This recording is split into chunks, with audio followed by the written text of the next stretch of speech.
नमस्कार, झारखंड समाचार में आप सबों का स्वागत है। आइए जानते हैं आज की ताजा खबरों को। इससे पहले आपने चैनल को सब्सक्राइब नहीं किया है तो प्लीज चैनल को सब्सक्राइब कर बेल आइकन को प्रेस कर दीजिए ताकि खबरों का अपडेट आपको मिलता रहे। आइए बढ़ते हैं खबरों की ओर। झारखंड राज्य में सृजित होंगे शिक्षकों के 60,803 नए पद, मंत्री ने दी स्वीकृति।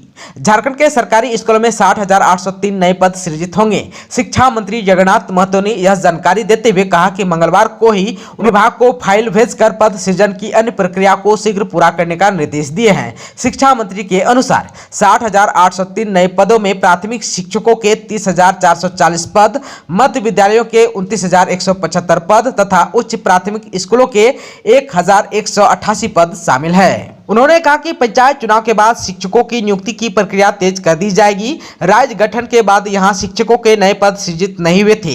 शिक्षकों के बिना स्कूलों में गुणवत्तापूर्ण शिक्षा देना संभव नहीं हो सकता। आप सबको बता दें कि शिक्षकों के पद सृजन का प्रस्ताव इससे पहले प्रशासकीय पदवर्ग समिति को भेजा गया था, लेकिन समिति ने पदों की संख्या कम करने का सुझाव स्कूली शिक्षा एवं साक्षरता विभाग को दिया था। अब समिति को दोबारा प्रस्ताव भेजा जाएगा। झारखंड पंचायत चुनाव में गरमाया ओबीसी आरक्षण का मामला, 7 दिनों के अंदर निर्णय लेने की मांग तेज। झारखंड ओबीसी आरक्षण मंच की ओर से पंचायत चुनाव में ओबीसी को आरक्षण नहीं देने के खिलाफ झारखंड हाईकोर्ट में याचिका दाखिल करने की तैयारी कर रही है। मंच के अध्यक्ष कैलाश यादव ने कहा कि अगर सरकार 7 दिनों में इस मामले में कोई निर्णय नहीं लेती तो मंच हाईकोर्ट में याचिका दाखिल करेगी। इससे पहले झारखंड ओबीसी आरक्षण मंच की ओर से चुनाव में ओबीसी को आरक्षण नहीं दिए जाने को लेकर बैठक हुई। इस दौरान कैलाश यादव ने कहा कि मुख्यमंत्री हेमंत सोरेन सरकार ने पंचायत चुनाव में ओबीसी आरक्षण को समाप्त करने का असंवैधानिक निर्णय लिया है।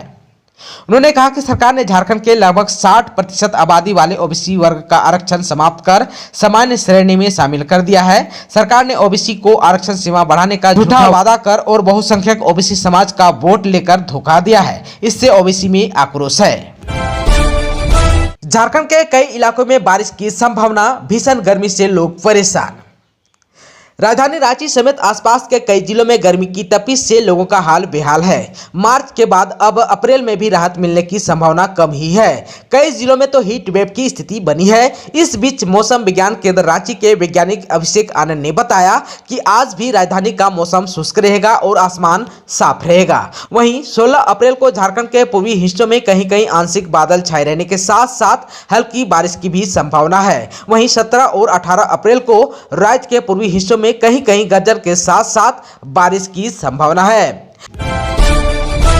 झारखंड पंचायत चुनाव में लाउड स्पीकर के प्रयोग के लिए गाइडलाइंस जारी, सरकारी वाहनों और भवनों का प्रयोग वर्जित।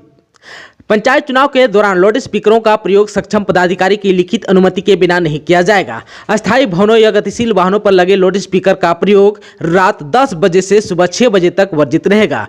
लाउड स्पीकर की ध्वनि में अनुमति प्राप्त डेसिबल का भी ध्यान रखना अनिवार्य होगा। जितनी संख्या में साउंड बॉक्स और चोंगों की अनुमति है उससे अधिक का प्रयोग नहीं किया जाएगा। राज्य निर्वाचन आयोग ने इससे संबंधित निर्देश सभी उपायुक्तों को जारी किया है।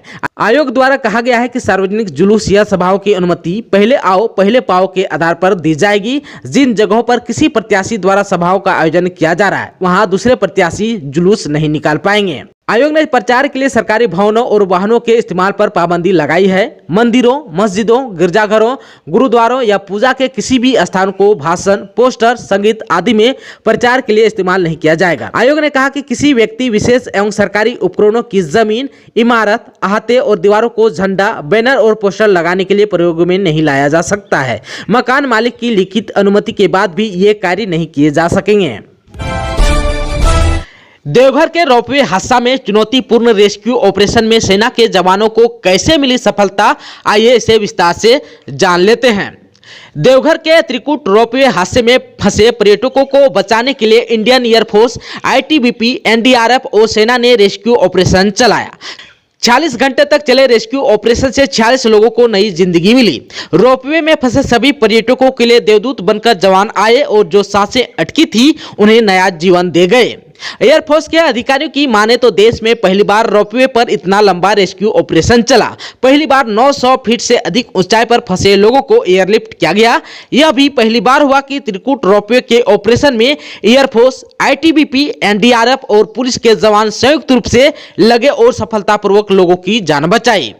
जब रविवार को हादसे की जानकारी मिली तो कैसे रेस्क्यू किया जाए पहले स्थानीय स्तर पर देखा गया, लेकिन स्थिति की गंभीरता को देखते हुए सेना की मदद मांगी गई। गोड्डा के सांसद डॉक्टर निशिकांत दुबे ने जहां गृह मंत्री से बात करके सेना की मदद मांगी, वहीं राज्य सरकार ने भी केंद्र से रेस्क्यू के लिए सेना की मदद मांगी। जब केंद्र से सेना के द्वारा रेस्क्यू ऑपरेशन को हरी झंडी मिल गई और सोमवार की अहले सुबह एयरफोर्स के 2 हेलीकॉप्टर और अधिकारी जवान पहुंच गए। उनका साथ देने के लिए आईटीबीपी और एनडीआरएफ के जवान भी पहुंचे। तब रोपवे की ट्रॉली में फंसे लोगों के लिए एक आशा लेकर सेना आई। तब जाकर ट्रॉली में फंसे लोगों के लिए रेस्क्यू ऑपरेशन चालू किया। घटना में जब तक सेना ने मोर्चा संभाला, उससे पहले यानी रविवार को शाम 4:30 से पूरी रात स्थानीय प्रशासन, एनडीआरएफ और खासकर स्थानीय लोगों ने अपने स्तर से यथासंभव रेस्क्यू चलाया। रोपवे में अनुबंध पर काम करने वाले स्थानीय पन्नालाल ने रस्सी के सहारे ट्रॉली तक पहुंचे और 10 लोगों के सकुशल रेस्क्यू किया। वहीं देवघर एनडीआरएफ के जवानों ने ड्रोन से ट्रॉली में फंसे लोगों तक पानी और खाने पीने की सामग्री भी भेजी। रेस्क्यू के ऑपरेशन में सेना के जवानों का सभी ने उत्साह भी बढ़ाया। गोड्डा के सांसद डॉक्टर निशिकांत दुबे ने दिन रात घटनास्थल पर ही डटे रहे। डॉक्टर दुबे सुबह 6 बजे रोपवे पहुंच गए थे। डॉक्टर दुबे समर्थकों के साथ रोपवे में फंसी ट्रॉली नंबर 7 के करीब की पहाड़ी पर पहुंच गए। सांसद पहाड़ी पर ही बैठकर पूरे रेस्क्यू की मॉनिटरिंग करते रहे। केंद्रीय गृह सचिव समेत मुख्य सचिव और तीनों सेना के अधिकारियों से फोन पर लगातार बात भी करते रहे। वहीं राज्य सरकार के पर्यटन मंत्री हफीजुल हसन, शिक्षा मंत्री जगन्नाथ महतो के अलावा डीसी मंजुनाथ भजंत्री और एसपी सुभाष चंद्र जाट अपने पूरे प्रशासनिक और पुलिस अधिकारी और कर्मियों की टीम के साथ दिन रात डटे रहे। उपरोक्त के अलावा स्थानीय लोगों ने भी जंगल में रेस्क्यू में जवानों की मदद की और उनका हौसला बढ़ाया। सरकारी स्कूलों का बदलेगा समय, शिक्षा मंत्री के पास भेजा गया है प्रस्ताव। राज्य में सरकारी स्कूल के समय के संचालन में बदलाव किया जाएगा। राज्य में गर्मी बढ़ने और शिक्षक संगठनों के आग्रह के बाद शिक्षा विभाग ने समय में बदलाव का निर्णय लिया है। स्कूलों के समय में बदलाव को लेकर तैयार किए गए प्रस्ताव को शिक्षा मंत्री के पास भेजा गया है। शिक्षा मंत्री की सहमति के बाद विभाग आदेश जारी करेगा। वहीं शिक्षक संगठनों ने सुबह 6:30 बजे से 11:30 बजे तक कक्षा संचालन की मांग की है। इससे पहले विभाग द्वारा 1 अप्रैल से स्कूलों के समय में बदलाव किया गया था। अभी शिक्षा विभाग के निर्देश के अनुरूप विद्यालय सुबह 7 से 1 बजे तक संचालित किया जा रहा है। अब एक बार फिर स्कूलों के समय में बदलाव किया जाएगा।